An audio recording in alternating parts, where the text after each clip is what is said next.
Hi students, the video today is going to be looking at how to analyze a transaction and then record the related journal entry for that transaction.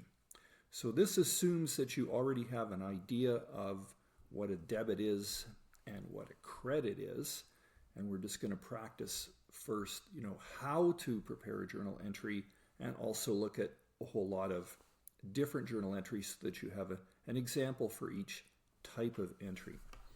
So we'll just get started. On May 2, we purchased supplies for cash. So part of analyzing a journal entry is saying first which accounts are affected by the journal entry, and then second, what are those accounts? Are they assets? Are they liabilities? Revenues, expenses, or owner's equity? Once you do that, you can say, well, I have an asset going up. And what is an asset going up? Well, it's a debit. An asset going down is a credit. So hopefully you have a decent grasp on that at this point in your accounting education. So let's look at this. Well, we have supplies for cash. So it looks like the two accounts affected are supplies and cash. Now, they're both an asset. So it should be fairly easy to see which went up and which went down. We have more supplies, we have less cash. So supplies, the asset going up, is a debit. Cash, the asset going down, is a credit. So let's do the journal entry. We're going to use a standard accounting date format here, May 2. And we always write our debit account or accounts if there is more than one in a transaction first. So we write supplies, and there's only one debit here, so next comes the credit. And we're going to indent that credit 3 letters, so that puts it about here, and credit cash. Now, we'll get to the PR column in a different video. For now, we're just doing the journal entry, and this was $200, so we're going to have $200 debit and $200 credit. Now, some instructors ask you to write an explanation line for the transaction. Personally, I don't. I just think it's a lot of typing or writing that you don't really need to do. But if you were to put in an explanation, it starts at the left margin, and you would say just purchase supplies for cash. And that would be our journal entry. Now, I like to have all of this on one line if I can. So I'm going to move this over a little. I'm using a word table here, which is a great way to do journal entries if you need to type them out, because you can keep things really organized when you do that. So there's our first journal entry. Now, also on May 2, purchased equipment, $1,000, paying $300 cash and the rest on account. So we're going to say the same thing. What accounts are affected? Well, equipment, which is an asset, is going up by $1,000. Cash, an asset, is being paid, therefore going down. An asset going down is a credit. And the rest on account means accounts payable. So we know it's an accounts payable because it's we pay. So whatever we do, we pay, that's accounts payable. If we receive from, a sale, then it's accounts receivable. So accounts payable, of course, is a liability. The amount of money we owe is going up, and liabilities increase with a credit. Now, your debits and credits for any transaction have to be equal. So equal debits, equal credits. Here's our $1,000 debit to have equipment go up, our $300 credit for cash going down, and our $700 accounts payable credit because we owe more money. Now, I like to leave a line here, and we only need to key in the day of the month one time. So this is just going to be 2. We don't have to write May all the time. So debits first. There's our equipment, and that was 1,000. Then we know we owe some money.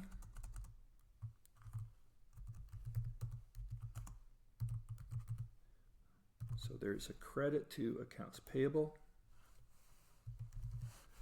and a credit to cash. Now the second credit here is still indented 3 letters. Don't cascade those. So, don't start it over here and try and look like you're, moving down a staircase. It's still 3 letters indented. Now I'm not going to bother with the explanation. You could type one in if you want to. We would say purchased equipment, paying part cash and part on account. So I think it's obvious. At this point, I think I would like to right align all my numbers. Oops. Let's make sure those are right aligned. And then, if we did have thousands like this, they'd line up. Okay, so that was not too bad. So we've done 2 of these now. Those are done. Let's look at May through. The owner, I am right, invested another 1,000 in the business. So accounts affected, $1,000 cash, he invested cash. Cash, the asset going up with a debit. And the owner's equity account, I am right, capital, increases as well, because this increases his stake in the business, and the owner's capital is a credit balance. So more owner's capital is more of a credit balance. So here we have $1,000 debit to cash and $1,000 credit to the owner's capital. And notice it was May 3, so we're going to debit cash and we're crediting capital account.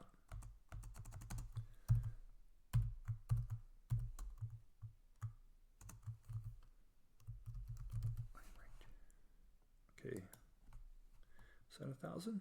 It was 1,000.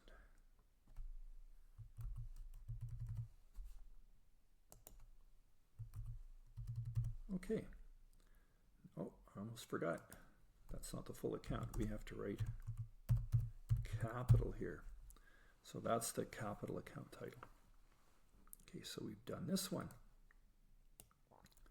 Let's look at provided services on account 600. So when we provide services, that's a revenue for us. Revenue is a classification of any kind of revenue.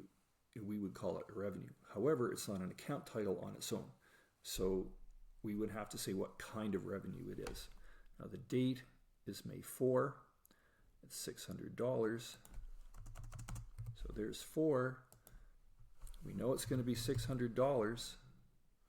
So I'm going to just fill that in now. But what accounts? Well, we have a revenue account. If this is a service business, we have a revenue account called service revenue. And on account, this time we receive.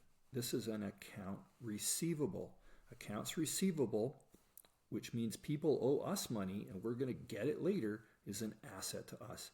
I mean, this is the same as if your trustworthy friend borrowed $20 from you.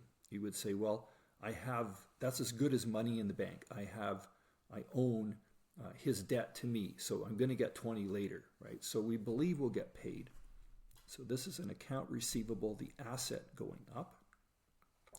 Now revenues are a subset of owner's capital.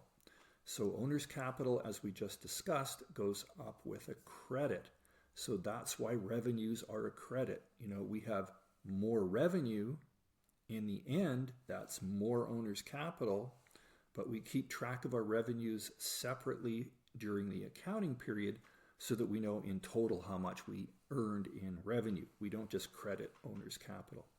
But that's why revenues are a credit balance. As you have more revenue, owner's capital will eventually increase, and we have therefore a credit balance to revenues. So we have a debit to accounts receivable and the credit service revenue.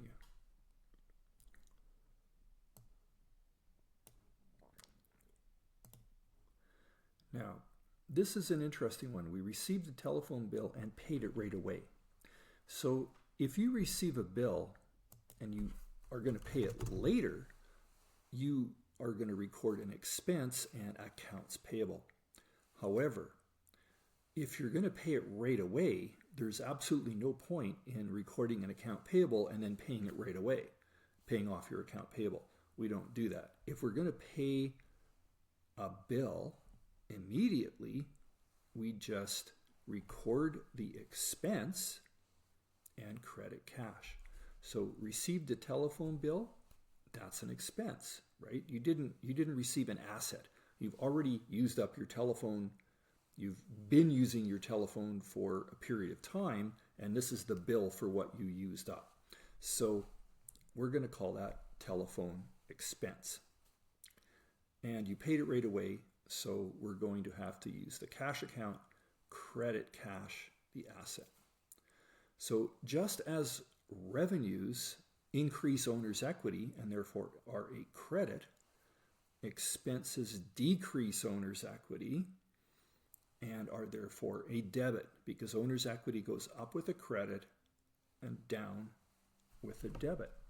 So we're going to say, okay, owner's equity is going down because we had to just pay out of pocket here for this expense, but we don't have an asset to show for it. We used up our telephone service already. So we're going to have telephone expense. I'm just going to shorten this to phone so I don't have to type too much. Phone expense. And we're going to pay cash right away. So we don't have to put this on account. What was that? That was $100.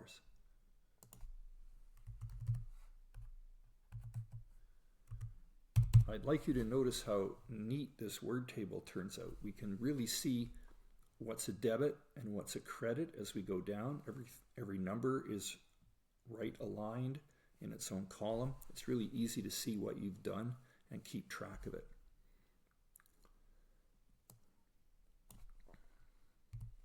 Whoops, didn't mean to do that. I meant to do that. Okay. This is the same idea, but a little different. We received a bill for legal work and we have 30 days to pay the $300. This time, we're not paying cash. We're going to wait the 30 days, which means we owe the money. So this legal work is not an asset. It's an expense because we've already received the legal work. Hopefully it helped us in our business, but it's a cost of doing business. Kind of like you paying your phone bill or you paying your internet bill or you paying your gas bill. You know, these things don't benefit us in the future as an asset would. They're just a cost of living, or in this case, a cost of doing business. So the $300 we're going to call legal expense.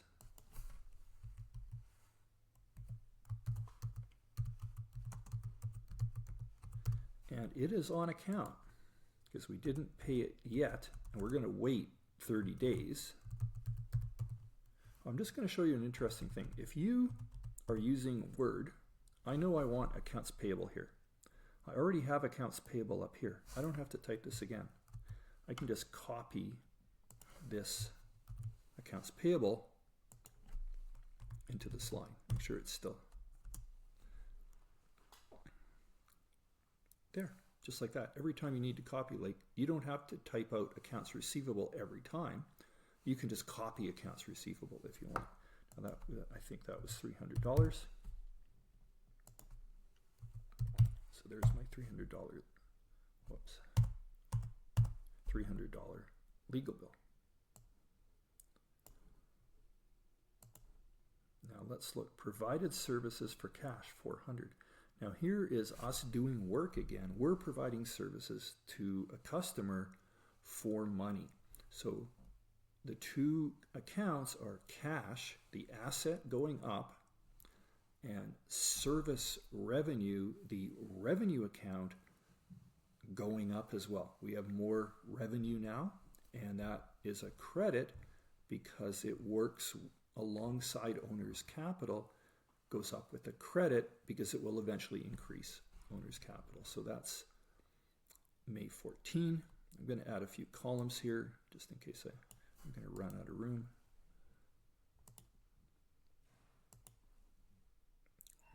Whoops, I don't want that there. Let's put it there. Okay, so where were we? We were at May 14, provided services for $400. So here's the 14, and we provided services for cash. So we know we received cash with a debit to cash. Here's our 400 for cash. And the credit account is also 400, and we know it's service revenue, so I'm just going to copy this. Here's service revenue. I've already typed that out. I'll just use it again. So there's my service revenue, which is provided services for cash, $400. Okay. I think I mean May 17 here. May 17, paid for the equipment from May 2. Okay, so remember what happened here on May 2? We owed $700 on account. Here's my accounts payable, $700 from May 2. Now I'm going to pay it. So on May 17, I'm going to pay that money. Now let's look at what's affected. We're paying money. So our cash, the asset, is going down. Remember, an asset goes up with a debit and down with a credit. So our assets are going down. What else though?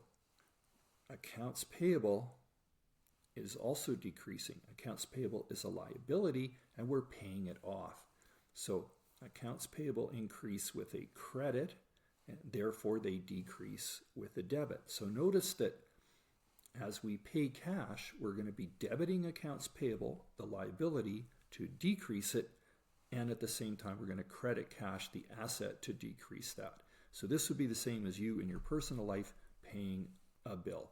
Finally, you say, oh, I owe this money and I have less cash because I paid it. So I have accounts payable, and again, I don't actually have to type accounts payable.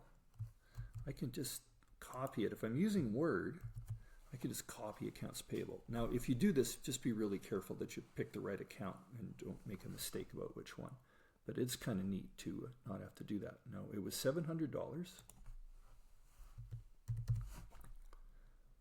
And we paid it with cash.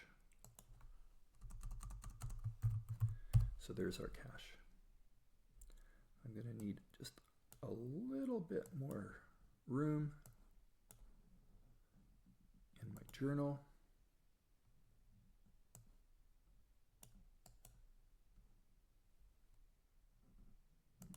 There. Okay.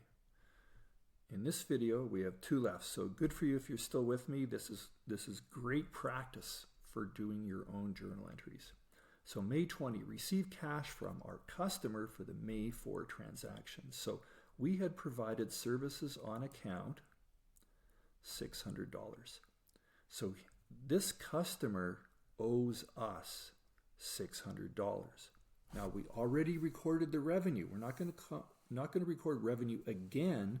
We already recorded the revenue when we provided the service. This is simply turning the money he owes us into cash in the bank. So the 2 accounts affected are cash because we receive cash. So maybe you're getting the hang of this now. Cash is an asset going up. That's a debit. But the amount of money he owes us, which is also an asset, is going down. So the asset accounts receivable is going down. That's a credit. So that means we're going to we're going to be debiting cash, and we're going to credit accounts receivable.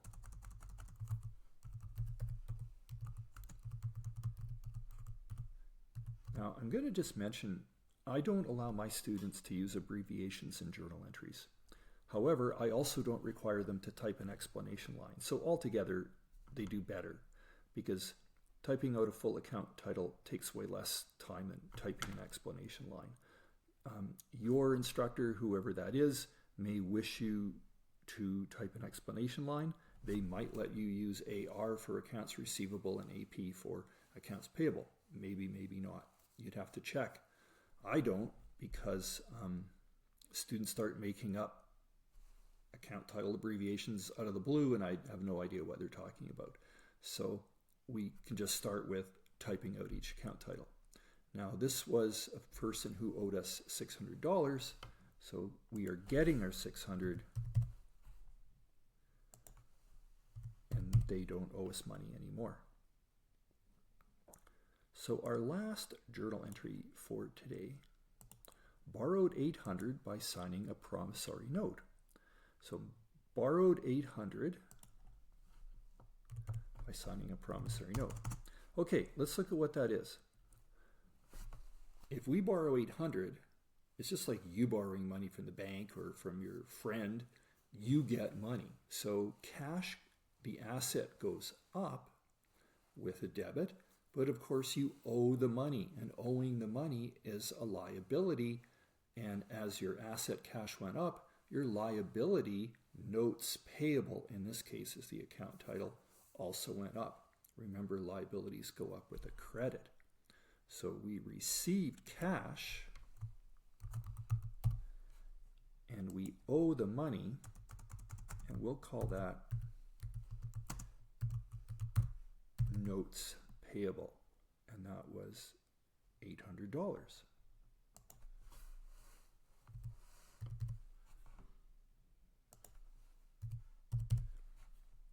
So that's it for today's video. I would recommend that you do lots of practice with journal entries.